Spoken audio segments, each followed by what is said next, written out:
My name is Edith. Our son is Stefan, and he was diagnosed on the autistic spectrum.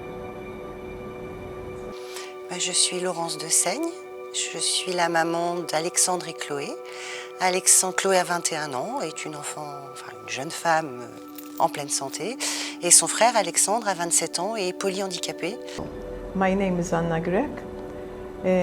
I am 61 years old and I have a son named Jean-Paul Grek. He is 28 years old and he has hemidystonia.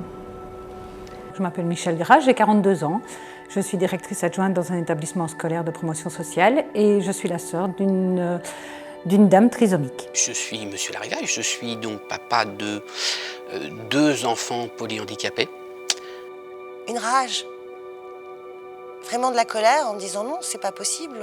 Moi je savais que je pouvais assumer ça, bon, je me rendais pas forcément compte du degré, de tout ce que ça allait engendrer. Mais moi, c'était mon fils, il était là, il était hors de question que je l'abandonne dans une pouponnière où il se serait laissé mourir. Parce que c'est vrai qu'en plus, on a toujours eu vraiment une relation fusionnelle. Les infirmières me disaient, quand il était en réanimation, donc sous scope, on sait quand vous arrivez dans l'enceinte de l'hôpital, parce que son rythme cardiaque change. Donc j'étais loin, j'étais pas dans le service, j'étais pas rentrée, il ne m'entendait pas. Et elle me disait, on sait que vous êtes là dans 5 minutes, son rythme cardiaque change. Donc c'était, voilà, moi c'était mon fils, il était là, maintenant mon job de maman c'était de m'occuper de lui. È un impatto devastante, sorprendente, però più che altro devastante perché poi il cambiamento, specialmente nell'autismo, è anche spesso, almeno nel caso nostro, abbastanza veloce, no? Perché c'è proprio questo step intorno ai 18 mesi in cui l'autismo sembra che sia latente e quindi sfocia improvvisamente, si vede proprio un cambiamento repentino, no? E quindi per noi è stato un duro colpo, veramente sì. Poi giustamente ti mettono di fronte a tutta la realtà, no? Perché devi essere più possibile consapevole, ti danno un po' di tempo, insomma, ti ci preparano, però insomma devi essere consapevole del bimbo che c'hai e che non è quello che avresti pensato e quindi... La culpabilité, de la peine, de la frustration.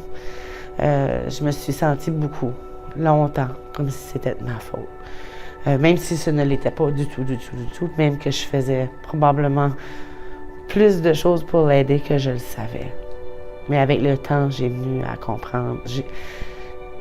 J'ai finalement compris que oui, je faisais tout en mon pouvoir pour l'aider. Il fallait juste que je continue là-dedans. Mais oui, j'ai eu beaucoup de peine, j'ai eu beaucoup de culpabilité au début, de la frustration parce que je comprenais pas qu'est-ce qui aurait pu se produire, pourquoi mon enfant à moi avait ce diagnostic-là. T'sais. Mais finalement, avec le temps, je me suis dit, parce que j'étais probablement la meilleure personne pour l'aider à travers de tout ça. Pour qu'il y ait une vie plus saine, plus remplie. Puis moi, je savais déjà que si mes enfants un jour avaient un diagnostic, que je serais là pour eux autres jusqu'au bout, puis je ferais tous les efforts pour trouver les bonnes solutions.